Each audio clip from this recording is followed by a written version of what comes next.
dans le cœur de Jésus. Promesse de son cœur.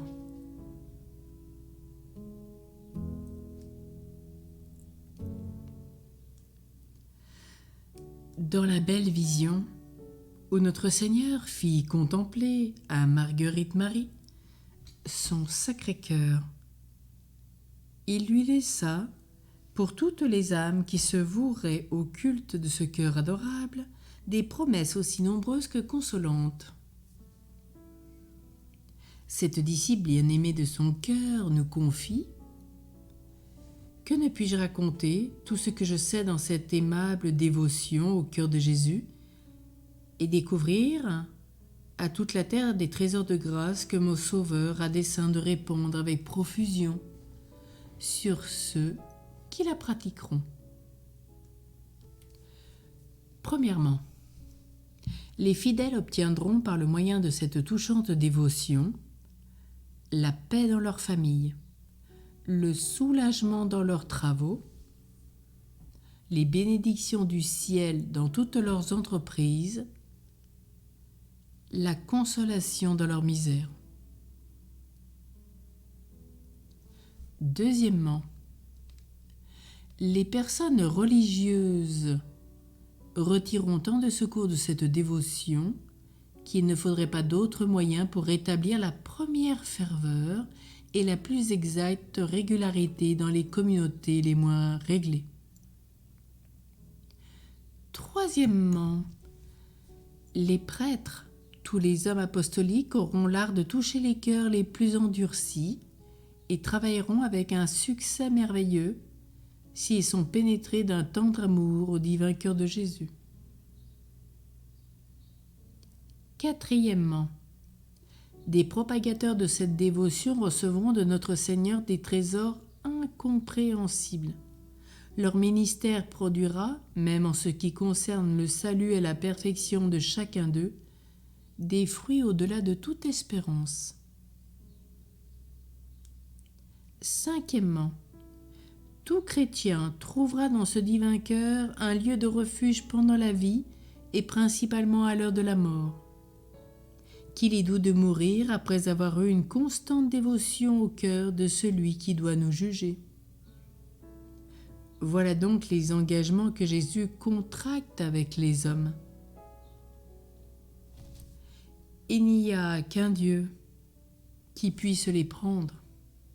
Il n'y a qu'un Dieu qui puisse les tenir. Il promet tout.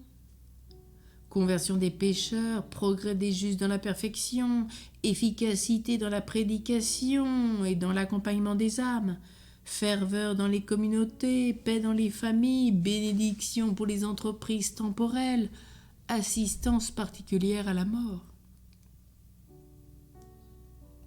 En vérité, serions-nous excusables de rendre inutile tant de si magnifiques promesses ? Voyons comme elles sont vérifiées depuis plus de 400 ans. Les malades ont invoqué le cœur de Jésus et ils ont recouvré la santé. Les pécheurs ont jeté leur iniquité dans cet abîme de miséricorde et ils ont obtenu leur pardon. Que de personnes affligées y ont trouvé un soulagement à leurs maux. Combien d'âmes faibles et chancelantes y ont puisé la force et la victoire. Adressons-nous donc en toutes circonstances et pour toutes choses à ce cœur si puissant, si riche, à ce cœur si rempli de miséricorde et d'amour qui ne désire rien d'autre que de réaliser ce qu'il a promis. Disons avec saint Bonaventure: je parlerai au cœur de mon Dieu et j'en obtiendrai tout ce que je veux.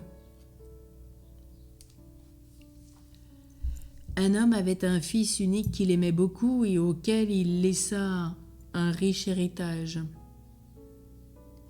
Un jour, pour arracher cet enfant au danger d'une mort certaine, il s'exposa aux coups de ses ennemis qui le maltraitèrent indignement et le tuèrent. Cet enfant était inconsolable. Il ne pouvait plus voir la lumière du jour, il voulait mourir aussi. Quand on cherchait à l'encourager ou à le distraire, il répondait en sanglotant « Mon père, mon père ». Un de ses amis lui remit un jour une urne précieuse dans laquelle était enfermé le cœur de son père, mort pour lui. À cette vue, il poussa un profond soupir et éclata en sanglots.